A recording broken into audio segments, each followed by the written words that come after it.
maintenant la série extraordinaire. Et dans le fond, c'est spécial parce que c'était pas c'est le personnage qu'on va voir aujourd'hui, c'était pas un personnage qu'on était supposé de faire, pas du tout même.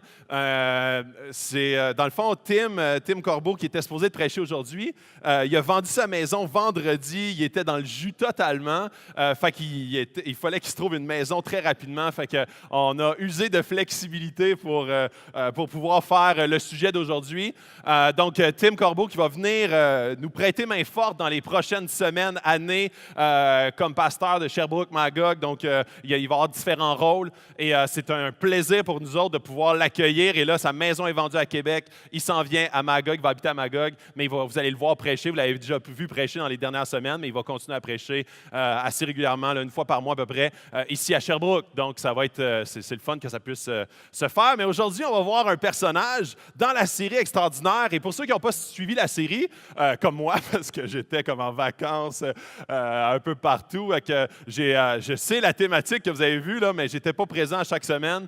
La série extraordinaire, c'est une série souvent qu'on fait à chaque été pour parler de différents personnages. On prend différents personnages de l'Ancien Testament et on voit comment est-ce que c'est des personnes très souvent complètement ordinaires et que Dieu les utilise d'une manière incroyable, parfois pour délivrer son peuple, parfois pour avoir, tu sais, comme Abraham de lui descend une grande descendance de son peuple et de Jésus lui-même, David qui est un roi conquérant, etc., etc. Et là, cette semaine, on va voir je ne sais même pas si on peut l'appeler héros ou zéro, là, c'est Samson. Samson qui est comme... C'est une caricature, littéralement. Et vous allez voir là, comment est-ce que c'est un personnage là, rocambolesque. Et Samson, là, c'est sûrement là, la personne, tu sais, comme quand je vous dis un mot, je peux vous dire toutes sortes de mots, puis il vous vient comme une image en tête. Si je vous dis Église, pour certaines personnes, il y a toutes sortes de référents qui leur viennent en tête. Il leur vient des images, des fois positives, des fois négatives, tout dépendant de votre arrière-plan. Si je vous dis, je ne sais pas moi, party, il y a des gens qui voient ça comme une bonne expérience ou une très mauvaise expérience, tout dépendant où est-ce que vous étiez dans les dernières semaines ou ce qui vous est arrivé dans ce contexte-là. Si je dis la famille, même chose, il y a des images qui viennent en tête. Et quand je dis Samson, il y a toutes sortes d'images qui nous viennent en tête. Et souvent, on a comme l'impression que Samson, c'est comme un spécimen rare, genre comme un homme fort. Fait que moi, je vois tout de suite un espèce de bodybuilder à la Arnold Schwarzenegger, et comme avec une chevelure dorée jusqu'aux fesses, libre dans le vent, et la méchante Dalila qui l'a trahi pour y crever les yeux, puis il a fini très mal. Bon, OK, c'est de même que quand je dis Samson, la plupart de l'image qui nous revient, c'est ça. Et là, on va explorer ce personnage-là, et on voit comment est-ce que c'était... disons, l'anti-héros par excellence. Et quand je dis anti-héros, on pourrait penser facilement à Dr. House. Hein, d'habitude, on voit un médecin qui est vocationnel, qui donne sa vie pour les autres. Et Dr. House, c'est comme l'inverse de ça. Il est comme cynique, il est comme très souvent méchant, il se promène. Souvent, on va dépeindre un anti-héros là, comme il boite, il est avec une canne. Fait que, on n'a vraiment pas cette image-là. Souvent, on voit un Superman, un Batman qui se bat pour la vertu. Et il n'y a pas longtemps, il y a un film qui est sorti, Deadpool, qui est comme un peu le même principe, un anti-héros où est-ce qu'il est méchant, qui est comme, il va avoir un langage très coloré, négativement, il va comme être très souvent méchant et pas nécessairement toujours vertueux. Et c'est là où est-ce que Samson, ça ressemble beaucoup à un anti-héros. Un anti-héros, est-ce qu'on voit toutes sortes de caractéristiques ressortir de ce personnage-là qui est ô combien controversé et pas facile. Si vous avez lu l'histoire de Samson de A à Z dans Juge 14, un livre de l'Ancien Testament, vous lisez ça en ligne, là, et là, il y a beaucoup de questions qui vous ressortent, beaucoup plus que de réponses. La première question, c'est pourquoi ce personnage-là se retrouve dans la Bible?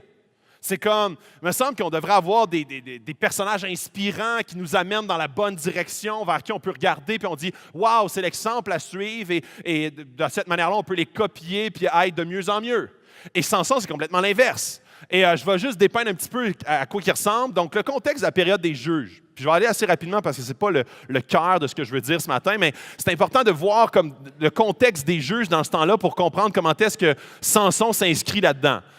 Le contexte des juges, c'est que le peuple d'Israël, c'est un peuple qui, très souvent, est en captivité, puis c'est comme un pattern qui recommence.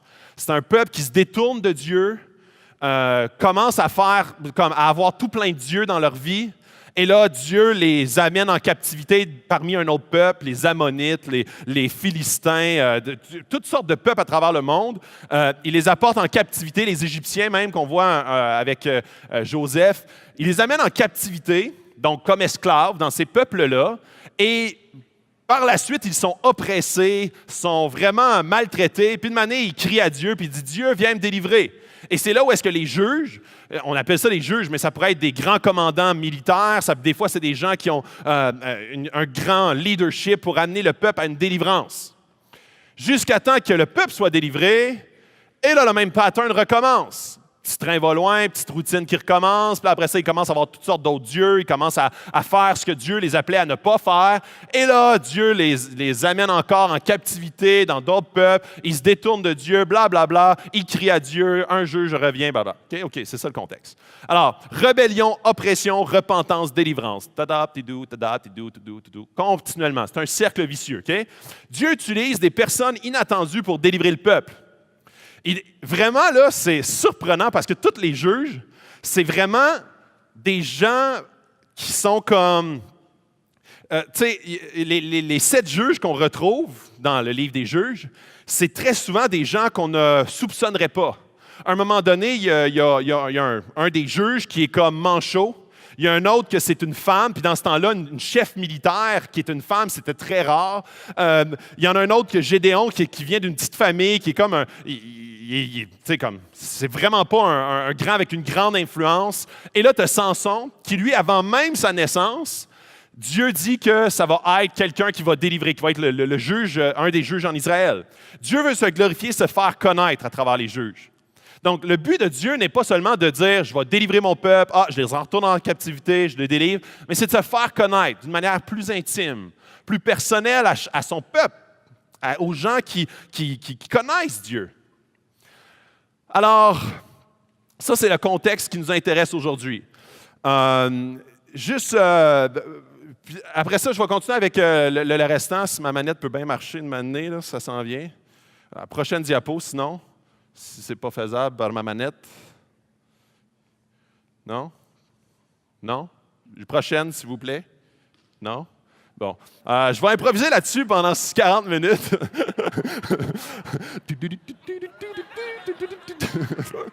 Non? Oh yes, c'est bon! Alors, j'aurais pas besoin de danser pendant 30 minutes. Alors, contexte de la vie de Samson. Sa naissance est annoncée. Longtemps à l'avance, sa mère est stérile. Et comme dans ce temps-là, être stérile, c'était vraiment comme très démoralisant. Et la raison pour ça, c'était pas seulement comme « Ah, je peux pas continuer ma lignée ». Tu sais, aujourd'hui, on est comme « Ah, j'aimerais ça pouvoir avoir des enfants pour continuer ma lignée ». Puis quand on est stérile, on peut adopter, on peut avoir beaucoup d'autres options. Dans ce temps-là, être stérile, ça représentait la pauvreté, presque assurément. Parce qu'on n'avait pas tous les filets sociaux pour avoir la sécurité de vieillesse et compagnie. Fait que quand tu n'avais pas d'enfant pour prendre soin de toi, c'est sûr et certain que dans ta vieillesse, quand tu ne pouvais plus travailler, ça allait être très difficile. Donc, c'était souvent perçu comme quelque chose d'extrêmement négatif sociétalement. Parce que ces gens-là, éventuellement, allaient devenir des rejetés, des gens qui sont comme... des gens non désirables de la société parce qu'ils ne sont pas capables de s'entretenir eux-mêmes. C'était perçu comme ça. Alors, pour une famille qui était comme dans l'incapacité d'avoir des enfants, ça représentait éventuellement, tu sais, dans un milieu où est-ce que c'est très... ils vivaient de l'agriculture, ils vivaient d'éléments de la terre, et une année rendue à 60 quelques années, c'est difficile d'être un agriculteur. Donc, si tu n'avais pas d'enfants, ça risquait d'être difficile dans ta vie. Sa mission prévue avant qu'il soit né. Donc, avant qu'il soit né, avant qu'il sorte du ventre de sa mère, sa mission était déjà connue, qu'on va voir un petit peu plus loin. Il a été élevé par des parents qui craignaient Dieu, qui aimaient Dieu. C'est Manoah, son père, et on voit comment est-ce que c'était un homme qui craignait Dieu, qui avait une relation avec Dieu. Et finalement, les Israélites étaient oppressés par les Philistins. Les Philistins, là, je ne ferai pas trop d'histoire à matin, là, mais je n'ai pas le choix pour comprendre un peu le contexte. Les Philistins étaient des gens extrêmement barbares. c'était des gens qui, je ne sais pas s'il y en a qui ont, tu sais, là, genre, supposons qu'on pense à des séries là, de Vikings, des séries là, tu sais, qui parlent tu sais, de conquête militaire et que tu vois, supposons, dans les villages qu'ils conquéraient, tu sais, des gens, le village là, qui était comme sur des lances, là, empalés. C'est un petit peu barbare, là, mais ça, c'était les Philistins. Les Philistins étaient les premiers à avoir inventé les armes en métal. Ils étaient des experts, même, puis quand ils conquéraient un... Bon, ouais, ça se dit ça, OK. Alors, quand ils faisaient la conquête d'un peuple, et ils s'arrangeaient pour couper les organes génitaux des hommes et ils les empalaient comme trophées. Alors, c'était un peuple qui était comme... Tu sais, c'est pas le genre d'amis qu'on veut nécessairement avoir, OK? Et puis ça, là, mais il était extrêmement évolué au niveau architectural, au niveau militaire, au niveau des stratégies d'armée. Donc, c'était un peuple très puissant. Mais l'affaire, c'est que les Israélites étaient leurs esclaves depuis un bon bout. Et ils avaient été quasi, qu'on appelle, assimilés. Et les Philistins les trouvaient très utiles parce qu'ils ne brassaient pas trop d'affaires, ils n'étaient pas trop récalcitrants, ils se laissaient facilement dominer. Alors, au lieu de les... Puis, dans le fond, il y a certains peuples que les Philistins décidaient de les prendre en captivité, d'autres qui essayaient d'éliminer. Les ennemis qui étaient des ennemis de longue date, ils les éliminaient. Et les ennemis qui étaient comme plus des no-names, ils les prenaient souvent en captivité. D'où viennent les Israélites en captivité? Alors, les Israélites en captivité sont là et ils sont juste comme au cœur des Philistins, avec toute cette barbarie-là. Et les Israélites sont comme relativement confortables. Et c'est drôle parce que c'est un des seuls juges où est-ce que le peuple ne crie pas à Dieu, mais Dieu les poursuit malgré tout. Dieu, à travers Samson, ce qu'il désire faire, c'est de sortir son peuple de cette espèce d'endormitoire, tu sais, c'est cette espèce de... Son peuple qui est rendu comme des zombies à l'intérieur des Philistins, puis ils sont comme, on est bien ici, on est confortable, on ne se fait pas trop maltraiter, on est esclaves, mais on reste ici parce qu'on est comme sécure. Et c'est là où est-ce que Dieu met, fait émerger Samson pour créer quelque chose ou faire émerger quelque chose qui est tout autre que le confort sur une longue période. Vous allez voir ce que je veux dire plus loin. Alors, sa mission, débuter la délivrance d'Israël de l'oppression ennemie, ça c'est sa mission. Sa vision, aucune, et ses valeurs, miel, sexe and rock and roll. Vous allez le voir pourquoi, parce que Samson, il est dominé par des valeurs qui n'ont aucun sens. Il n'y a aucune valeur dans le fond. Dès sa naissance, il est consacré, on appelle ça un nazaréen. Un nazaréen, c'est quelqu'un qui se laisse pousser les cheveux, qui ne touche pas à aucun corps mort, aucun animal mort, et qui ne boit pas d'alcool. Et ça, c'était comme des gens qui étaient comme dans le peuple d'Israël consacrés à l'Éternel. C'était comme un vœu qu'il faisait pour dire, comme je vais comme me consacrer à l'Éternel, je vais mettre tout ça de côté pour entièrement me consacrer à l'Éternel. Pas que se couper les cheveux, c'est mal, pas que boire de l'alcool, c'est mal, pas que de manger de la viande, c'est mal. Aucun rapport. Ces gens-là étaient comme vus de façon visuelle, comme ayant souvent des cheveux longs, parce qu'ils ne se coupaient pas les cheveux, ils ne se coupaient pas la barbe. Et c'était des gens qui étaient visuellement consacrés à Dieu. Et il y avait un style de vie qui allait dans cette direction-là. On voit très rapidement que, malgré que c'était la déclaration de départ pour Samson, ça n'a vraiment pas été ça au courant de sa vie. Alors, j'embarque sur les 5 erreurs de Samson qui l'ont conduit à un endroit... ma foi, pas où est-ce qu'on pensait qu'elle allait se retrouver. Et avant de commencer, de voir les erreurs, Samson me fait vraiment penser à une histoire que j'ai déjà entendue, que je trouvais comme fantastique, par rapport à la chasse des Amérindiens. Les Amérindiens, souvent, ils chassaient le loup, soit pour son pelage, pas vraiment pour sa viande, mais aussi pour éliminer les loups de leur environnement, pour le danger que ça apportait, et aussi pour la destruction de certains troupeaux qu'eux autres se nourrissaient. Et ce qu'ils faisaient, c'était très simple, ils faisaient un popsicle avec un couteau. Fait qu'ils prenaient un couteau, ils le mettaient dans du sang, et ils le faisaient geler, et ça devenait comme un popsicle, et au centre, c'était un couteau qui était là. Et le loup s'approchait avec l'odeur du sang, commençait à licher le couteau, le popsicle, qui était du sang au départ. Et une année, il arrivait sur la lame et ça coupait sa langue. Et sans s'en rendre compte, il continuait à licher parce que ça goûtait le sang, qui était éventuellement le sien. Et finalement, le loup mourait au bout de son sang. Et cette histoire-là, j'ai toujours trouvé une histoire tellement intéressante pour démontrer comment est-ce que très souvent dans nos vies, on est esclave de quelque chose qu'on n'est même pas conscient qu'on est esclave de. Et on va avoir des éléments dans nos vies qui nous amènent littéralement à la destruction, littéralement à la fin même de notre vie.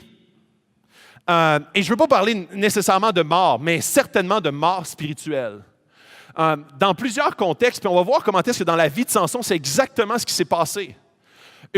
Un esclavage total de ses passions, de ses valeurs inexistantes, de ce que ça y tentait, au moment que ça y tentait, avec qui ça y tentait, il passait à l'action, il se laissait complètement gouverner par ses pulsions, ce qui l'a amené à dire « Wow, ce couteau-là, il a de l'air bon à licher, je le liche jusqu'à mourir ». Et c'est littéralement ce qui s'est passé dans la vie de Samson, et très souvent, c'est ce qui se passe même dans nos vies. Ou est-ce que, comme le peuple d'Israël, des fois dans nos petites vies tranquilles, on devient endormi, on devient comme juste stagnant, on s'engourdit même parfois en venant à l'Église en disant « Ah, ça, c'est ce que je vais faire pour Dieu », mais notre vie n'est pas en action, notre vie n'est pas comme consacrée.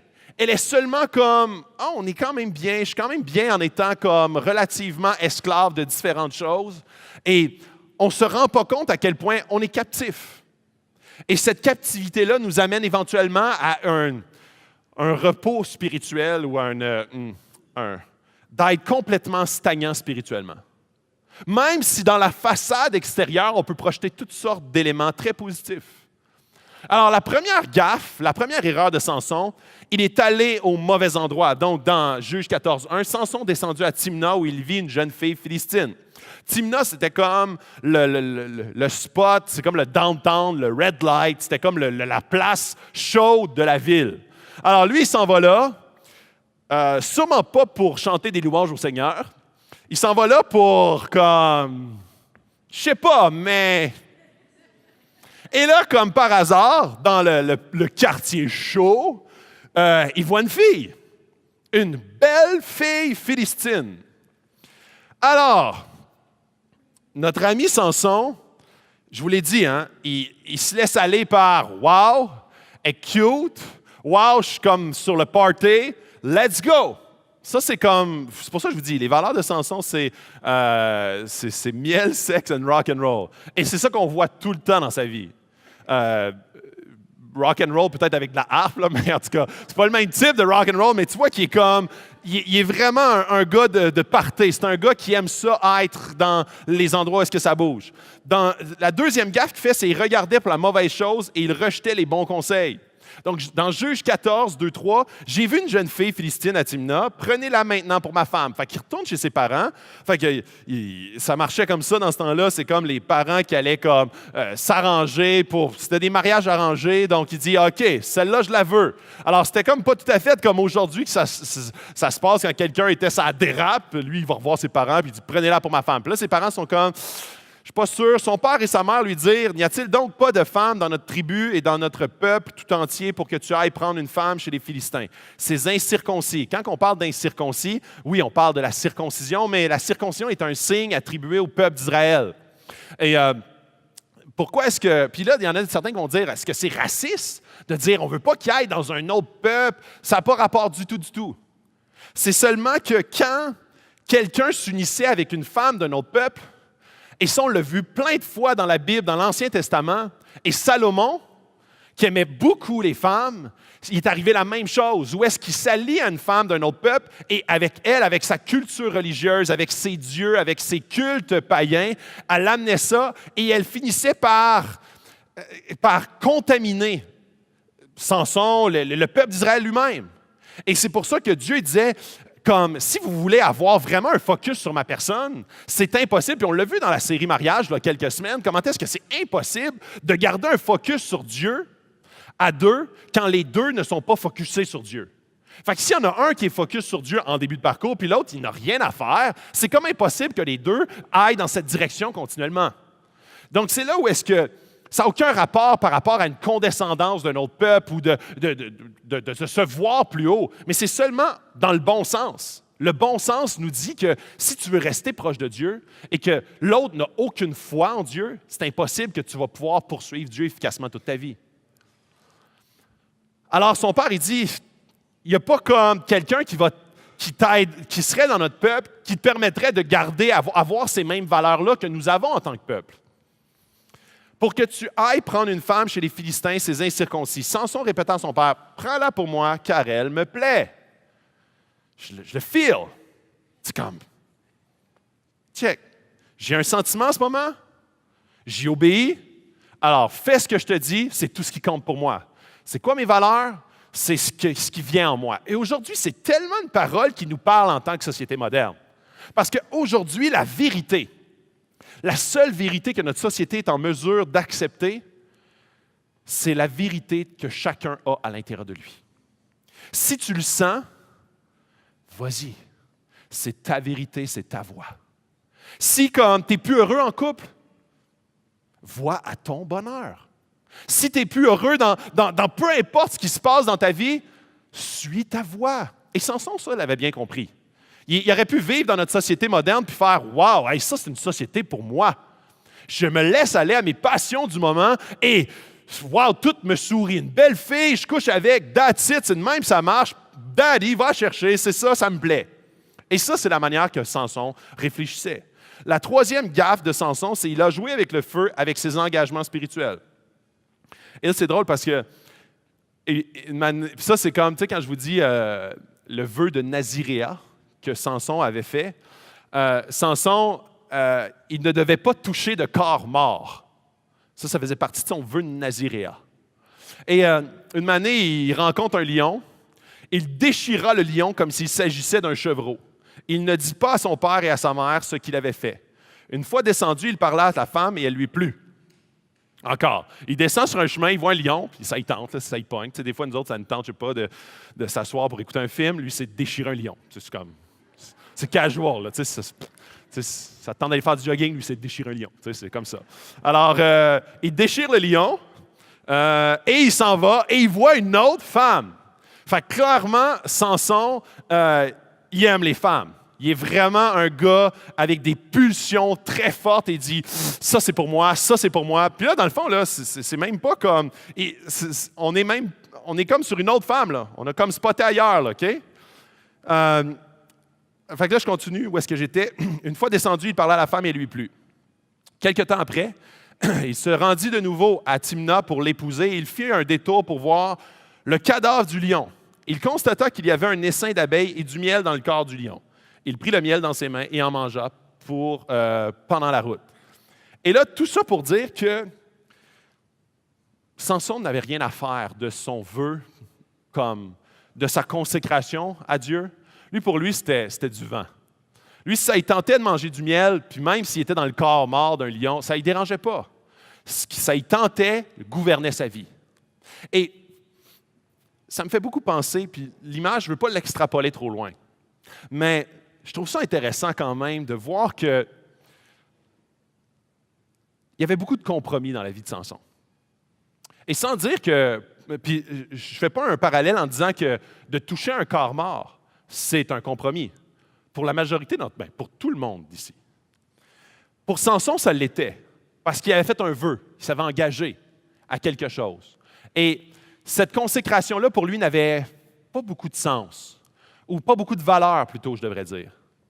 Et c'est là où est-ce que Samson, ça y tentait de faire quelque chose, il le faisait. Peu importe si ça faisait rentrer le compromis dans sa vie, peu importe si ses valeurs ou ses parents l'avaient inculqué dans des valeurs qui étaient différentes, lui, il se laissait aller à tout autre endroit. Et c'est là où est-ce que très souvent dans nos vies, le compromis peut s'infiltrer d'une manière qui, au départ, on se méfie pas vraiment. Puis, je suis encore imprégné dans la série Mariage, mais supposons que je reprends un exemple de la série Mariage.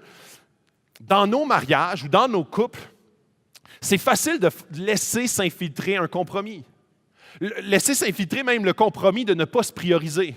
Laisser s'infiltrer le compromis de « Ah, comme j'ai un ami de fille au travail, supposons que je suis un gars, supposons, là. Supposons que je suis un gars, puis j'ai une amie de fille au travail, puis on s'entend bien, on va dîner ensemble, on marche ensemble, mais c'est juste une amie. » Ça, c'est comme un compromis qui, au départ, c'est comme « Il n'y a rien de mal à ça. Il n'y a comme rien de malsain. » Jusqu'au moment où est-ce que ça devient malsain.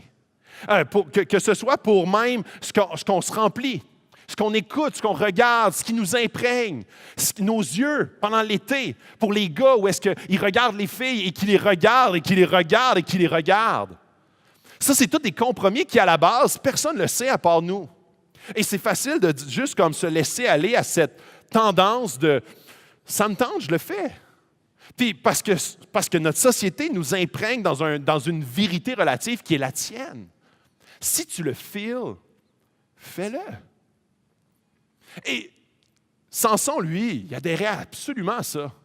Si tu le feels, mon Samson, fais-le. Parce que t'es fort. Quatrième erreur, il était incapable d'entendre ou de voir la vérité. La femme de Samson se mit à pleurer auprès de lui et à lui dire « Tu n'as pour moi que de la haine, tu ne m'aimes pas.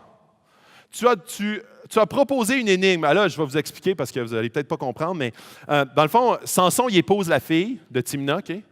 Et là, la fille, c'est comme un peu bizarre. Il faut se remettre dans le contexte parce que c'est pas vraiment un contexte. Là, hier, j'étais au mariage d'Étienne, justement, mais je verrais vraiment difficilement ça se faire. OK? Alors, suivez-moi. Lui, dans ce party-là de mariage, OK? Il y a comme 30 amis de la fille qui sont là. Et là, Samson, il leur pose une énigme. Il leur dit une énigme, il leur dit quelque chose comme de ce qui est fort sort ce qui est doux. Puis lui, dans le fond, il fait une énigme comme ça, qui parle, vous allez comprendre. Il fait une énigme, puis il dit, si vous me trouvez l'énigme, je vous donnerai 30 vêtements, 30 chemises, 30 tuniques. Puis dans ce temps-là, ça valait cher, les vêtements. Tu ne fais pas aller, je ne sais pas moi, au comptoir familial ou à l'Armée du Salut acheter des morceaux pas chers et dire « Voici tes 30. Okay? » Tu ne peux pas faire ça. Il fallait que tu les concoctes de tes mains. Ça valait très cher, le vêtement. Okay? Alors, les gens n'avaient pas comme un garde-robe comme on a aujourd'hui avec 50 T-shirts. Il y avait comme 2 ou 3 tuniques s'ils sont riches. Là, fait que quand ils disaient 30 vêtements, c'était comme... Alors... Là, Samson pose cette énigme-là, puis il dit, dans une semaine, vous allez me donner la réponse. Si vous ne l'avez pas, c'est moi qui... Vous me donnez 30 chemises, 30 tuniques, et si vous l'avez, je vous le donnerai. Et là, sa femme, elle se fait menacer par les 30, fait que c'est des bons chums, OK?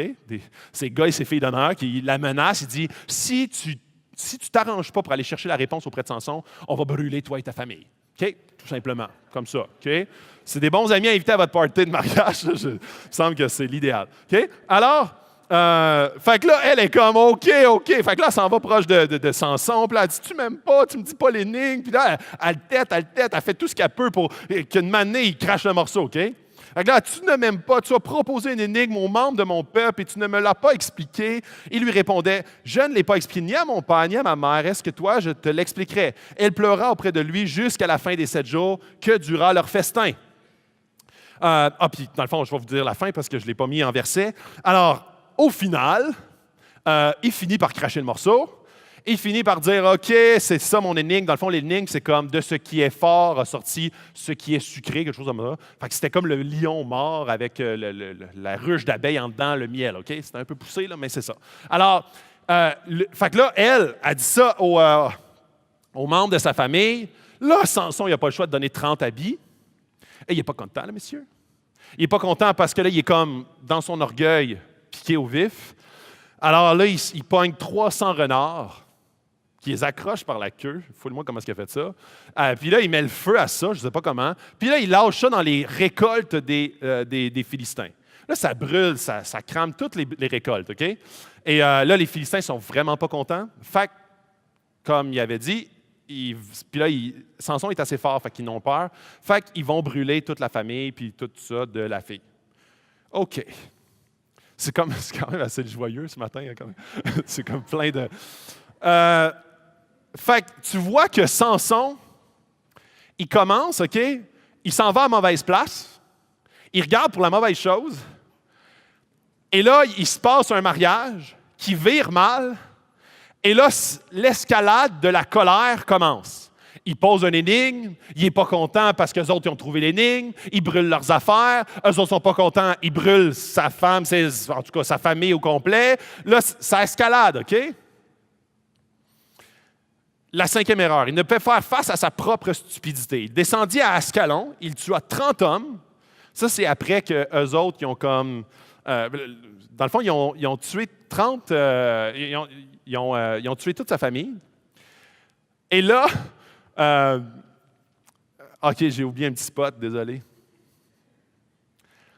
Dans le fond, il fait brûler les 300 renards, là, et il fait partir. Là, ils ne sont pas contents, OK? Alors, ils s'en retournent chez eux, frustrés au max, OK? Et là, son père, il est pas encore, le père de la fille de Timna, là, vous me suivez, OK? Je ne veux pas vous échapper. Le père de la fille de Timna, lui, il dit, bon, Samson est parti. Fait que ce que je vais faire, je vais donner la fille de Timna à un autre gars. Et là, quelques semaines après, moi, je ne sais pas, Samson, il revient à Timna pour dire, bon, OK, est où ma femme? Là? Après toutes ces affaires-là, là. Est où ma femme? Puis là, il apprend qu'elle est avec un autre homme. Puis là, il n'est pas content. OK? Fait qu'il descendit à Ascalon, il tua 30 hommes, prit leurs affaires et donna les vêtements de rechange à ceux qui avaient donné l'explication de l'énigme. OK? Fait que ce qu'il a fait, là, c'est qu'il a pris il a tué 30 hommes, il a pris leurs vêtements puis les a donnés au gars parce qu'il avait perdu. Ils sont bêtes. OK? Il remonta chez son père, frustré.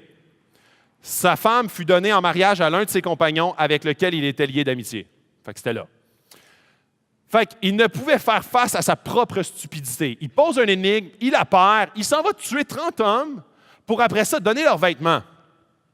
Fait qu'il retourne chez son père. Quelques semaines plus tard, il redescend pour reprendre sa femme. Il voit qu'elle est donnée à un autre, même s'il n'avait pas donné plus de son, plus d'image. Il revient quelques semaines plus tard, il veut reprendre sa femme. Elle est déjà donnée à un autre. Et c'est là qu'il pète sa coche avec les 300 renards. Désolé pour la chronologie. Alors, ça, avec les 300 renards, là, ils brûlent toute leur récolte. Eux autres, après ça, ils tuent toute la famille. On est là. Alors, vous voyez l'escalade, hein? 30 hommes, 300 renards, ils tuent la famille. C'est un carnage, là. Dans Juge 15:8, il les bâtit, et puis ça, là, c'est comme sa revanche, là. Il les bâtit à plate couture, puis il descendit et se retira dans la grotte du rocher d'Étam. Et c'est comme le moment d'arrêt où est-ce que toute cette escalade-là le conduit à comme beaucoup de sang, beaucoup de vengeance. Et là, il s'en va dans une grotte. Il s'en va dans une grotte. Et là, c'est le moment d'arrêt. Le premier moment où est-ce qu'on voit une parcelle d'intelligence. Une parcelle de sagesse dans la tête de Samson, là, comme. C'est un gars, là, au gré de ses émotions, au gré de ce que ça y tente, au moment que ça y tente. Mais là, on voit comme, dans sa grotte, seul, il s'en va pour réfléchir. L'heure de la grotte a sonné et lui dire. Fait que là, eux autres, ils ont tout un peu peur. Ils s'approchent de la grotte. Puis là, ils disent, « Nous sommes descendus pour te capturer afin de te livrer. » Et ça, c'est intéressant. C'est le peuple d'Israël qui disent, parce que là, je vous ai dit au début que le peuple d'Israël était confortable. Hein? Il était comme pas dérangé, petit train va loin.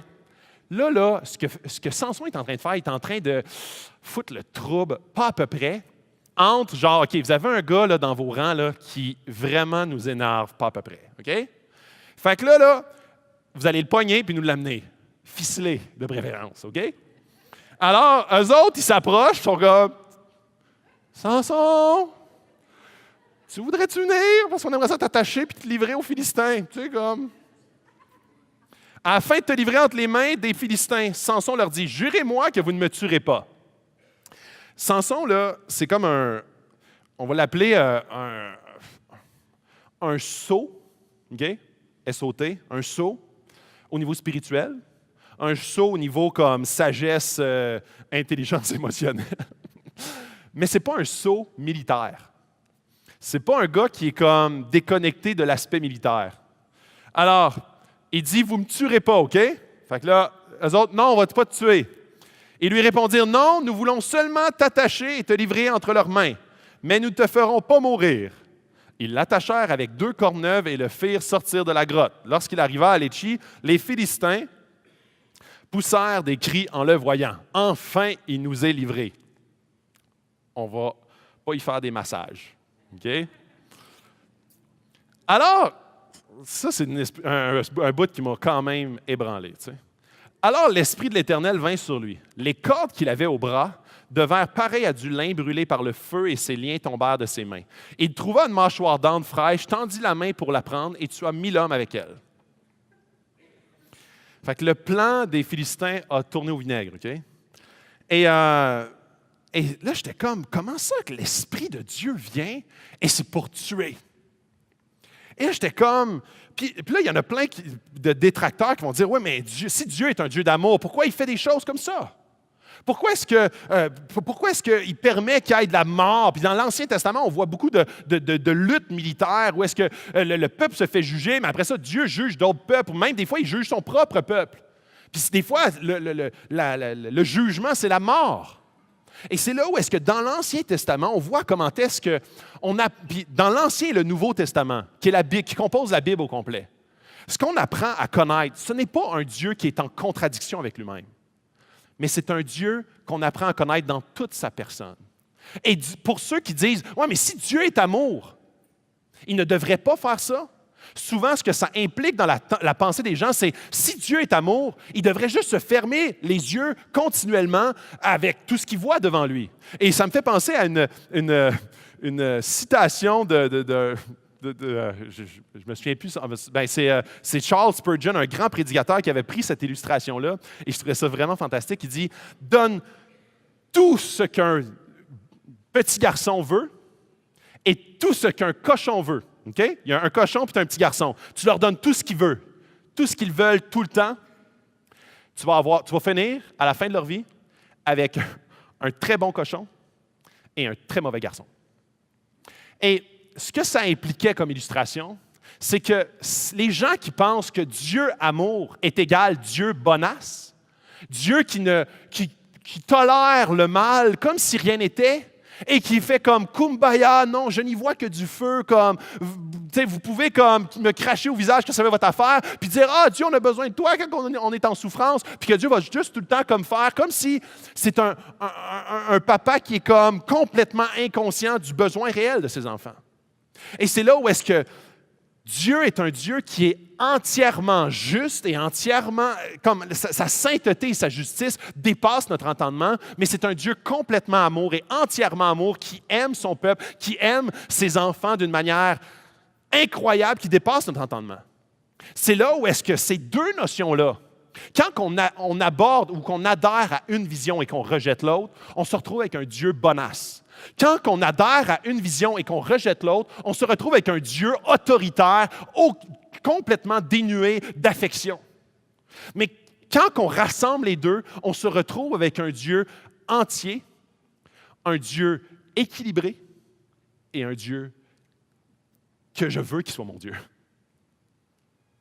Quand vous voyez toute la souffrance qu'il y a dans le monde, quand vous voyez des choses qui se passent comme à Nice, où est-ce qu'il y a un camion qui écrase 85 personnes, femmes, enfants, hommes, de toutes sortes. Quand vous voyez des atrocités se passer à travers le monde, dans votre tête, est-ce que ça ne vous tente pas à ce moment-là de dire ou de penser, Dieu, j'espère qu'il y a une justice dans ce monde. J'espère qu'un jour, si ce n'est pas dans ce monde-là, en ce moment présent, au niveau temporel, un jour, tu vas faire justice. Est-ce que Dieu, tu vas juste te fermer les yeux et dire non, j'ai rien vu de ça? Quand ça t'arrive, ça, quand tu vois ça arriver, tu es comme non, je veux croire à un Dieu de justice. Je veux croire à un Dieu qui va châtier quelque chose qui est extrêmement mauvais. Et en même temps, tu veux avoir un Dieu qui aime, qui est prêt à se sacrifier pour son peuple et ses enfants. Et c'est ce qu'on va voir quand on va voir l'image avec Jésus plus loin. C'est pour ça que notre vision très rapprochée est très humaine de la mort, ou est-ce que la mort, c'est inacceptable comme châtiment. Mais la pensée de Dieu n'est jamais fixée dans le temps. Et c'est là où est-ce que Dieu, ce qu'il veut, et ce qu'il suscite en Samson pour délivrer son peuple. Parce que son peuple est en train d'être engourdi dans une société qui l'engourdit, qui est en train d'être déconnecté de son Dieu. Ou est-ce que son peuple se fout complètement de Dieu? Et ils sont bien là-dedans. Ils sont comme, c'est confortable et on est, comme pas trop gossé de l'extérieur. On est comme en paix relative avec les Philistins, puis ils nous contaminent continuellement, puis on devient comme pas mal comme eux autres, avec les mêmes valeurs, croyances qu'eux autres. Dieu est comme, OK, si vous n'êtes pas dans la souffrance comme l'habitude vous êtes pour crier à moi, je vais créer quelque chose qui va vous faire crier à moi. Et c'est là qu'il suscite Samson pour délivrer son peuple. Et ce qui est incroyable, c'est que Dieu n'utilise pas seulement des héros qu'on est comme « wow ». C'est comme un homme, une femme parfaite, avec des valeurs parfaites, qu'on ne voit même pas ses faiblesses. Ça, c'est digne d'être utilisé. Mais pas quelqu'un avec des faiblesses aussi grandes que celles de Samson. Et ce qui arrive, et ce qu'on voit dans la vie de Samson, c'est que Dieu n'est même pas limité par nos incapacités et notre grand manque de toutes sortes de choses. Il n'est même pas limité à ça pour accomplir sa volonté et sa gloire. Et c'est là où est-ce que cette histoire-là me fait voir à quel point Dieu n'est pas comme dans l'attente « Hey, j'espère qu'il va bien virer. J'espère qu'il va bien virer parce que j'ai des beaux plans pour lui ou pour elle. » Je suis comme « Hey, je souhaite. Oh, ça vire mal. Oh non, ouais, qu'est-ce qu'on va faire avec ça? » C'est pas du tout le Dieu en qui je crois. Le Dieu en qui je crois, il est capable d'orienter même la personne avec le moins de valeur à accomplir sa volonté. Et je vais revenir là-dessus plus loin. Pressé par la soif, après qu'il ait fait ça, Samson fit appel à l'Éternel en disant « C'est toi qui as permis cette grande délivrance par l'intermédiaire de ton serviteur. Et maintenant, devrais-je mourir de soif? » Il est toujours plaignard. Hein, il se bat, il se bang, bing, bang. « Ah, j'ai soif. Ah, j'ai soif. Tu vas-tu me laisser mourir? » Puis là, il y a comme, tu vois cette tension-là et cet homme-là complètement dans le moment présent. T'sais. Alors, et maintenant, devrais-je mourir de soif et tomber entre les mains des incirconcis? Dieu fendit la cavité du rocher qui se trouve à l'Échi et il en sortit de l'eau. Samson but et il retrouva ses forces et reprit vie. Samson fut juge en Israël à l'époque des Philistins pendant 20 ans.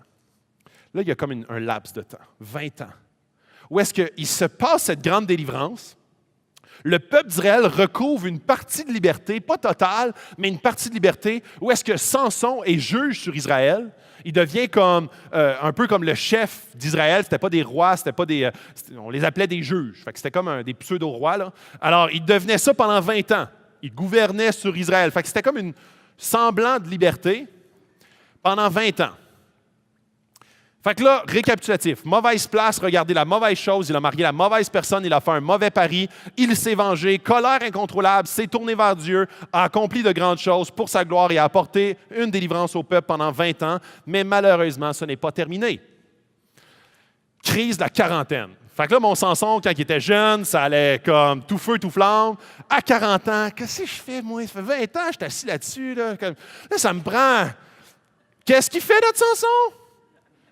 Il s'en va à Gaza, mauvaise place. Okay? Fait, il s'en va dans l'autre, le nouveau Red Light, okay? Comme plus à la mode. Fait que c'est comme avant, c'était Timna, là, c'est Gaza. Okay? Alors, mauvaise place. Là, il voit une prostituée, couche avec. Tu sais, 20 ans de comme silence radio, tout va bien, il gouverne là, Israël. Israël est comme en paix, ça va bien. Une année, bulle, pouf. Il s'en va en ville, il cherche la mauvaise chose. Une femme, elle me tombe dans l'œil, je couche avec, regarde pour la mauvaise chose, défonce. Puis là, après ça, c'est comme eux autres. Ils savent qu'il est dans. Les Philistins, ils l'haïssent, même après 20 ans. Là. Ils savent qu'il est dans cette maison-là, qu'il est en train de coucher avec une prostituée. Fait que là, eux autres, ils entourent la maison. Ils disent, non, c'est pas vrai. Ils attendent à la sortie de la maison. Ils disent, le matin, quand il va sortir de la maison, quand il ne s'en attendra pas, on va le tuer. Okay? Alors lui, il n'attend pas le matin. À minuit, il sort de là. Il sort de là, parce que les autres sont comme pas prêts. Puis, comme ça, c'est comme tantôt déchirer le lion. Là, ça y tentait. Il arrache les portes de la ville, puis il les transporte comme sur le top de la montagne. Okay? Et il les apporte sur la montagne de Hébron. Il y a des tripes qui passent comme ça. C'est ça. C'est Samson. Fait que, voyez, même principe. Après 20 ans d'accalmie, 20 ans où est-ce que... Puis c'est pas pour rien, dans Hébreu, on a les héros de la foi. Et Samson s'y retrouve. Et j'étais comme, comment est-ce que Samson se retrouve là? Hey, c'est comme... Souvent, ce n'est pas un homme de foi que je vois. Mais souvent, c'est comme on arrête tellement à... Puis, tu sais, des fois, on voit comment est-ce que Samson est rempli de l'esprit. Tu peux être, tu sais, puis ici, si tu es chrétien, l'esprit vient en toi. Tu peux être rempli de l'esprit, mais non contrôlé par l'esprit. Tu peux comme... Puis, c'est pas rare. Dans le Nouveau Testament, on voit comment est-ce que tu peux éteindre le Saint-Esprit. Les chrétiens sont habités du Saint-Esprit parce que c'est une promesse que Jésus a faite à son Église. Ils sont habités du Saint-Esprit, mais combien de chrétiens ne vivent et ne marchent pas par l'Esprit? C'est comme tout le monde ici est aussi comme être victime de la même chose que Samson. Après comme tant d'années de marche de vie chrétienne, habité de l'Esprit, une année tu peux dire non, tu te pognes une bulle, puis tu es comme moi je m'en vais, puis qu'est-ce que je pourrais, dans le mauvais endroit, tu regardes pour la mauvaise chose, tu fais la mauvaise chose, et tu ne te laisses plus contrôler par l'Esprit. Tu ne marches plus par l'Esprit. Et c'est exactement ce que Samson y est arrivé. Ses pulsions, ses désirs, ses sentiments, sa vérité à lui a repris le dessus sur la vérité que Dieu lui disait de faire et d'être. Il a perdu la notion de son identité. Je suis un enfant de Dieu. Plutôt que cela, il a dit non, je suis comme un enfant de qui je veux être. Sky's the limit, je suis mon Dieu. Je vais suivre qui je veux et ce que je suis. Puis mes pulsions en ce moment me disent de coucher avec cette prostituée-là, let's go for it. Puis après ça me tente d'arracher la porte, je vais l'arracher. Puis si ça me tente d'être violent ou si ça me tente de déchirer un lion, comme...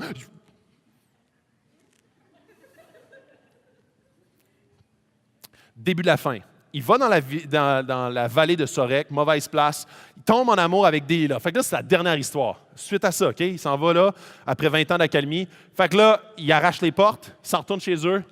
Et là, quelques temps plus tard, il redescend dans la vallée de Sorek, qui est comme un peu, je sais pas moi, c'est comme, il s'en va à Montréal, là, dans le quartier chaud encore, mauvaise place. Il tombe en amour avec Délila, la fameuse Délila qu'on entend souvent. Et, fait que mauvaise personne, se laisse amadouer et trahir. Délila dit à Samson, « Jusqu'à maintenant, tu t'es moqué de moi. Tu m'as dit des mensonges. Indique-moi avec quoi il faut t'attacher. » Et lui dit, « Tu n'as qu'à tisser les 7 tresses de ma tête avec la chaîne d'un métier à tisser. » Donc, Délila s'est fait payer à peu près 5 000 $ pour comme, trouver le secret de Samson et de sa force. Fait que là, lui, il dit, « Bon, il faut juste que tu me fasses une tresse dans un métier à tisser, puis that's it. » Fait que là, pendant qu'il dort, il fait une tresse dans le métier à tisser. Fait que là, les amis de Délila, ils rentrent, lui, il casse tout ça. Puis là, il tue tout, OK? Alors, elle les fixa au moyen d'une cheville, puis elle lui dit, « Les Philistins sont sur toi, Samson. » Il se réveilla et arracha la cheville du métier à tisser, ainsi que le tissu. Elle lui dit, « Comment peux-tu dire « je t'aime » puisque ton cœur n'est pas avec moi? Voilà 3 fois que tu t'es moqué de moi et tu ne peux pas indiquer d'où vient ta grande force. » Et là, une manée, il n'en peut plus, elle n'arrête pas de le titiller par rapport à ça. Là, il dit, « Si j'étais rasé, ma force m'abandonnerait. Je deviendrais faible et je serais pareil à tout autre homme. » Et là, c'est drôle. Parce que ça, on est comme... Il l'a dit à elle. C'est évident qu'il voulait la trahir. Qu'il voulait le trahir. Et c'est là où est-ce que Samson, il ne pensait pas que sa force le quitterait quand il allait dire ça. Il ne pensait pas vraiment que s'il allait être rasé, il n'allait pas avoir de force. Parce que ça le dit, le verset après, il dit « Je m'en tirerai comme les autres fois, je m'en dégagerai. » Il ne savait pas que l'Éternel s'était retiré de lui. Et c'est drôle parce que le vœu de Naziréa, c'était de ne pas se couper les cheveux, de ne pas boire de vin et de ne pas toucher de corps mort. Il a touché plein de corps morts, je vous l'assure. Il a bu beaucoup de vin en masse. Le vœu de Naziréa était la seule chose il gardait une certaine connexion. Il était comme, c'est la seule chose que encore. Et lui, il pensait que, comme toutes les autres fois, Dieu ne me tiendra pas rigueur. J'ai tué des corps morts, il n'y a rien qui est arrivé. J'ai bu du vin, il n'y a rien qui est arrivé. Ils vont me couper les cheveux, il n'y a rien qui va arriver. Et c'est pour ça que, des fois, on commence à prendre Dieu pour un Dieu bonasse. On est comme, je suis un chrétien, j'ai des bonnes valeurs, mais dans le fond, moi, il y a plein de spots que je m'en tape un peu dans la Bible. T'sais. Puis Dieu, de toute façon, c'est un Dieu amour. Hein? Fait que Samson, c'est la même réflexion. Puis, il réfléchit à ça longuement. Non, il fait juste faire comme, ça ferait bien mon affaire si c'était juste de même que ça marcherait. Et là, il ne savait pas que l'Éternel s'était retiré de lui. Alors, Samson fit appel à l'Éternel en disant, alors, comme juste avant ce verset-là, il coupe les cheveux, il perd sa force, il pogne Samson, il lui crève les yeux, puis c'est comme une espèce de bête de cirque dans le gros palais des Philistins. Alors, c'est comme un peu moins glamour. Là, il n'y a plus une force, il n'y a plus vraiment de force. Là. Il est un vrai fort comme moi. Fait que c'est pas très fort. Alors, il n'y a rien d'extraordinaire. Et là, Samson, à un moment donné, il y a un gros party. Vraiment un château complet rempli. Il y a plus de 3000 personnes dans de rassemblées qui font la fête. Et Samson est comme en 2 grandes colonnes. Et là, il dit cette prière. Seigneur éternel, souviens-toi de moi, je t'en prie. Ô Dieu, donne-moi de la force 7 fois seulement. Dieu a amené des circonstances dans sa vie pour l'amener à un endroit très précis, la repentance. Ce que Dieu... Puis tu sais, là, je veux faire vraiment un parallèle avec nos vies, là. Parce que souvent, on est comme dans la mentalité du karma. Si j'en fais un peu pour toi, tu vas-tu me donner ce que je veux? Est-ce que si je suis une bonne personne, tu vas me récompenser dans la vie? Tu vas me donner une bonne santé, des enfants en santé, un bon mariage, une belle job. Puis si je commence à souffrir, bien, ça veut inévitablement dire que ma vie ne marche pas, puis le mauvais karma est là, puis j'ai sûrement fait de quoi qui ne marche pas. Et c'est là où est-ce que Dieu, ce qu'il veut, c'est votre cœur. Dieu poursuit, et il poursuit son peuple, et il poursuit Samson. Et même si Samson n'est pas attaché à l'Éternel, Dieu s'en sert quand même. Jusqu'au moment où est-ce que Dieu se retire et il dit, OK, on va te laisser aller dans le désert un peu. On va te laisser aller dans un endroit où est-ce que tu vas te recueillir. Et là, tu n'auras plus tes yeux pour te faire défocusser. Parce que toute sa vie, ses yeux ont été sa plus grande faiblesse. À chaque fois, ça a été ses yeux qui l'ont apporté vers les... Comme, wow, ces femmes-là sont belles. Et ça l'amenait à toutes sortes d'autres choses et finalement la violence. Et c'est là où est-ce que Samson n'a jamais utilisé la violence sans avoir au préalable utilisé la sexualité.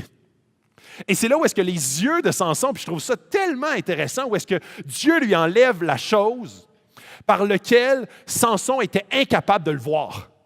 Et quand il lui a enlevé ses yeux, c'était la première fois de sa vie, c'est la première fois qu'on voit dans les Juges, où est-ce que Samson commence à voir Dieu. Il commence à le voir. Seigneur éternel, souviens-toi de moi, je t'en prie. Souviens-toi de moi. Et là, tu vois, ce n'est pas un Samson qui est complètement transformé. Ce n'est pas un Samson qui est comme enfin un bon exemple de A à Z. Écoutez ce qu'il va dire. Ô Dieu, donne-moi de la force 7 fois seulement, et que d'un seul coup, je tire vengeance des Philistins pour mes 2 yeux. Fait qu'il est comme, souviens-toi de moi, et fais que je puisse me venger sur eux à cause de mes 2 yeux. Fait qu'il défocus rapidement.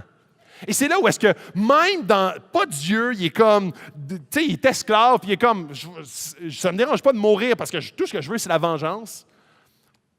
Dieu lui fait grâce.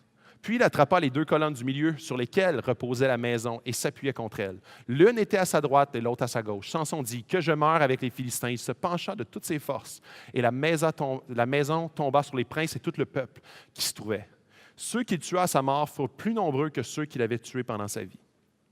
Et c'est là où est-ce que il y a beaucoup de parallèles qu'on fait avec la vie de Samson et celle de Jésus. Il y a beaucoup de parallèles qu'on ne fait pas. Mais il y a beaucoup de choses. La naissance annoncée, une grande puissance. La mort, dans le fond, la délivrance par la mort. Et même l'espèce de symbole où est-ce qu'il est en 2 colonnes, où est-ce qu'il, par sa mort, il délivre son peuple de la captivité. C'est à peu près les seuls parallèles qu'on peut faire avec la vie de Jésus. Mais je veux vous amener avec un endroit, je vais inviter l'équipe de louange à s'approcher, dans Psaume 110, 5, 7. Et il y a beaucoup de commentateurs qui font un lien, c'est comme une image, un symbole du Messie qui allait venir plusieurs années plus tard. David, c'est plus de 400 ans avant la naissance de Jésus. Et ce psaume-là fait référence à Jésus, mais aussi à Samson. Et il dit ceci, « Le Seigneur est à ta droite. Il écrase des rois le jour de sa colère. Il exerce la justice parmi les nations. Tout est rempli de cadavres. » Ça, on parle de Samson, là. Tout est rempli de cadavres. Il écrase des chefs sur tout le territoire. Il boit au torrent pendant la marche, c'est pourquoi il relève la tête. Samson, toute sa vie, a rempli son environnement de cadavres, de corps morts. Et dans Éphésiens, je vais vous lire ce passage-là qui parle de Jésus. Et voyez le lien avec le psaume que je viens de vous lire. Cette puissance, il l'a déployée en Christ. Quand il l'a ressuscité, il l'a fait asseoir à sa droite dans les lieux célestes. Fait qu'on voit la droite et la droite. Au-dessus de toute domination. Dans juste le verset d'avant, il exerce sa justice parmi les nations. Au-dessus de toute domination, de toute autorité, de toute puissance, de toute souveraineté, de tout nom qui peut être nommé, non seulement dans le monde présent, mais encore dans le monde à venir. Il a tout mis sous ses pieds, il l'a donné pour chef suprême à l'Église, qui est son corps, la plénitude de celui qui remplit tout en tous. Samson a rempli son environnement de corps mort pour amener la délivrance de son peuple.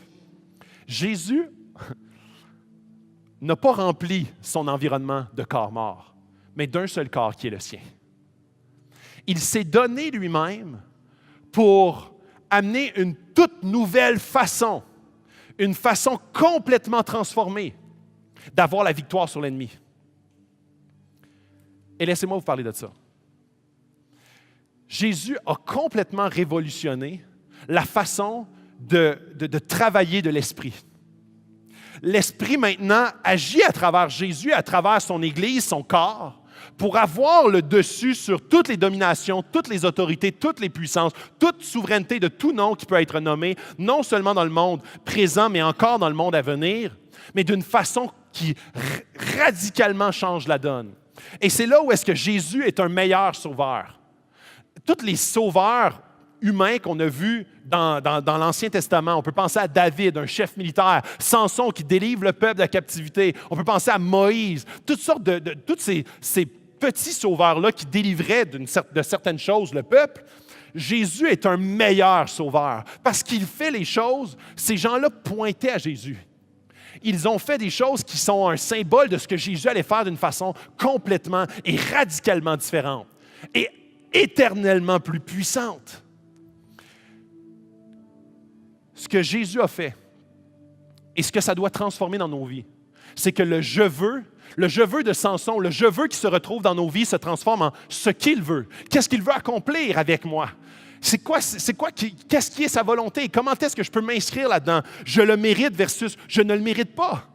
Parce que ce que je mérite, quand je comprends que Dieu est un Dieu qui va faire justice, pas juste à ceux qui tuent 85 personnes à Nice, mais tout péché dans le monde, et tout péché, je suis le premier pécheur. On est tous pécheurs, on est déconnectés de la personne de Dieu. Ça veut dire que ce que je mérite la mort. Au même titre que ces 1000 ou ces 3000 Philistins, je mérite la mort parce que Dieu est un Dieu entièrement juste.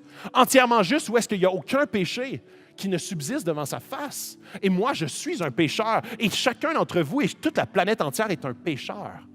Donc, je ne le mérite pas. Je ne le mérite pas du tout. Et c'est là où est-ce que quand que je tombe à genoux, je commence à dire, Dieu, je ne le mérite pas. C'est là que Jésus arrive. Et il dit, je suis mort sur la croix pour pouvoir prendre ce péché-là qui est sur toi et le transférer sur moi. Donc, et moi, Jésus, je suis parfait. Je suis entièrement saint devant Dieu. Donc, quand Dieu me regarde, il ne voit pas Philippe, il voit Jésus, parce que Jésus, puis moi, j'ai remis ma foi en Jésus, et Dieu, il voit Jésus, il voit sa pureté, il voit sa sainteté. C'est à propos de moi versus c'est à propos de lui. Ma vie est de le pointer toujours. Ce que je fais, c'est de le pointer. Et non pas juste le dimanche quand je me déplace à l'église, mais tous les jours de ma vie. Je suis capable versus je suis capable par lui. Ce qu'il fait en moi et comment est-ce que je peux marcher tous les jours de ma vie par l'Esprit. Rendu humble par la vision de qui il est. Plus que je vois qui il est et plus que ça m'humilie. Ça me rend humble de dire, Dieu, c'est pas parce que je le mérite, c'est parce que Jésus le mérite. Il a gagné ça pour moi à la croix. Il est allé et il a fait ce que je n'étais pas capable de faire. Repos en qui il est, dans ce qu'il a fait. Et plus que je regarde à ce qu'il a fait, plus que je peux me reposer dans cette identité-là, qui me compose maintenant. Et c'est là où est-ce que chaque personne ici, notre Église, on est appelé à se reposer, notre identité se reposer dans qui il est, dans ce qu'il a fait. Parce que c'est ce qui nous apporte à mettre notre confiance, non dans ce qu'on fait ici, mais dans ce qu'il a fait pour nous. Et finalement, une nouvelle bataille d'une toute autre façon. Dans Romains 12, 21, il dit « Ne te laisse pas vaincre par le mal, mais sois vainqueur du mal par le bien. » Jésus, là, il n'a pas tué personne dans sa vie. Et quand maintenant, il nous appelle en tant que chrétiens de réagir au mal d'une façon tout autre. Quand quelqu'un te fait mal, fais-lui du bien. What? C'est de même que tu veux vaincre le mal? Oui. Parce que quand tu te reposes en lui, quand quelqu'un te fait du mal et que toi, ton identité ne repose pas sur comment est-ce que je vais me débrouiller dans cette société, comment est-ce que je vais me boxer pour me retrouver au top de l'échelon, mais que tu dis non, ma seule identité, c'est l'identité de Christ qui a tout gagné pour moi. Je n'ai pas besoin de me prouver, je n'ai pas besoin de me battre. Quand quelqu'un me blesse, je suis comme, l'Esprit doit m'amener à m'humilier, à dire, je suis un pécheur comme toi, buddy. Je suis un pécheur comme toi. Et dans ce contexte-là, c'est là où est-ce que l'ennemi est mis à mal. Parce que si tu te bats et tu te confrontes vers quelqu'un qui te fait du mal, tout ce que tu vas avoir, c'est une escalade à la Samson. Et plus que tu laisses l'Esprit travailler en toi, et plus que tu vas avoir une victoire du bien sur le mal d'une manière surnaturelle. Ou est-ce que la personne va dire « Hey, ça, c'est pas normal de réagir de même. Hey, je viens de le claquer, puis lui, comme il réagit d'une façon complètement différente que ce que je m'attends. C'est quoi ce spécimen-là? Ce spécimen-là, il est habité de l'Esprit. L'Esprit de Dieu qui ne réagit pas comme un humain. L'Esprit de Dieu qui te mobilise d'une manière surnaturelle. Ou est-ce que Jésus, au lieu de dire, comme Samson, « Dieu, donne-moi de la force pour que je puisse toutes les éliminer », Jésus qui est à la croix et il dit, « Pardonne-leur. Ils ne savent ce qu'ils font. » Voyez-vous comment est-ce que Jésus est un sauveur tellement meilleur que ce que tous les sauveurs humains peuvent être. Samson, il dit, si je peux toutes les tuer pour mes yeux, Jésus est comme si tu peux leur pardonner parce qu'ils ne savent pas ce qu'ils sont en train de faire. Je les aime d'un amour inconditionnel et je suis prêt à mourir pour eux. Chers amis, l'Ancien Testament nous pointe à Jésus. Non pas pour qu'on prenne ces histoires-là pour dire comment est-ce que ça peut être un exemple applicable comme ça dans ma vie. Parce que si je prends l'histoire de Samson et je l'applique à ma vie, je te le dis, ça ne nous attirera pas à Dieu. Mais c'est pour nous pointer à Jésus, pour nous montrer à quel point il est un sauveur. Il est un meilleur sauveur, le meilleur sauveur à qui tout être humain doit regarder pour le monde présent et à venir. Et l'Église est appelée à être une Église vivante, une Église centrée sur la personne de Jésus qui transforme complètement notre quotidien. Demain matin, notre lundi devrait être imprégné de ce qu'il veut, ce qu'il fait. Comment est-ce qu'il veut se glorifier à travers ma vie? Comment est-ce que sa volonté peut s'accomplir dans mon travail lundi, avec ma femme après-midi, avec mes enfants? Comment est-ce que toute cette vie-là peut être centrée sur la personne de Jésus et sur son travail dans ma vie? Et ça n'a rien à voir avec moi, ça a à voir avec lui. Et c'est là où est-ce que le christianisme ne devient plus une façon de penser nouvelle. Ça devient une révolution totale. Parce qu'il n'y a aucune pensée religieuse qui va dans ce sens-là. On est tous appelés à s'humilier devant notre Père, devant notre Sauveur qui a tout fait à la croix. Et ce matin, c'est une opportunité où est-ce qu'on peut prendre la communion ensemble, qui se retrouve sur chaque côté. C'est un moment où est-ce que pendant la première tourne qu'on va faire ensemble, c'est un moment où est-ce que vous pouvez vous recueillir pour penser à ce sacrifice-là de Jésus. Et ça, c'est vraiment réservé aux chrétiens. Si tu as remis ta confiance en Jésus, je t'invite à prendre ce repas-là, cette communion pour connecter avec ton Sauveur, pour te remémorer ce qu'il a fait, ce que Jésus a accompli pour toi à la croix. Et ce que ça veut dire aujourd'hui, en ce moment, dans ta vie, dans ta famille, dans ton existence, dans ton travail, dans ton environnement, qu'est-ce que ça veut dire pour toi aujourd'hui? Comment est-ce que ce sang-là, cette nouvelle identité-là, te lave et te transforme d'une manière tout autre? Comment aujourd'hui ça prend forme? Et on va passer dans un temps de louange où est-ce qu'on va s'approcher de notre Dieu. On va comme l'élever pour qui il est. On veut regarder à lui, non pas aux bands qui sont en train de jouer, mais à Jésus, qu'on veut tout adorer, le band compris. Et on veut regarder dans cette direction-là, pas dans cette direction-là, dans cette direction-là. Parce qu'il a tout accompli et c'est un meilleur sauveur. Je vous invite à vous lever, on va prier ensemble. On va terminer avec un chant de louange, avec 4 chants de louange plutôt. Et vous pouvez prendre la communion quand bon vous semble. Vous pouvez aller vous déplacer en ligne sur les côtés pour prendre la communion. Et qu'on puisse prendre un temps de louange ensemble où est-ce qu'on adore notre Dieu. Oui, Père éternel, on s'approche de toi parce qu'on sait que tu nous as pourvus, ton Fils unique, pour venir nous donner une nouvelle identité complètement renouvelée. Seigneur, on veut te glorifier, t'adorer pour qui tu es. On veut fixer les regards sur ta personne. Tu es entièrement digne de notre adoration la plus complète. Et ce matin, Seigneur, on ne veut pas seulement dire des paroles, chanter des paroles, prendre cette communion à la légère. On veut que cette communion puisse être un symbole puissant de ce que tu as accompli et ce que ça veut dire dans nos vies. On veut que, Seigneur, aujourd'hui même, en cette date très précise, que tu puisses, Seigneur, te révéler à nous d'une manière puissante par ton esprit qui vient en nous. Et qu'à partir de maintenant, si ce n'était pas le cas, si on était rempli de l'esprit, mais non mobilisé et qu'on ne marchait pas par l'esprit, on veut que ton esprit nous parle maintenant. On veut qu'il nous parle maintenant pour nous influencer d'une manière puissante dans ta direction et ta volonté. On ne veut pas être semblable à Samson, on veut être semblable à Jésus-Christ parce qu'il est notre sauveur, notre meilleur sauveur. C'est dans ton nom puissant qu'on prie ces choses, Jésus-Christ, notre sauveur. Amen.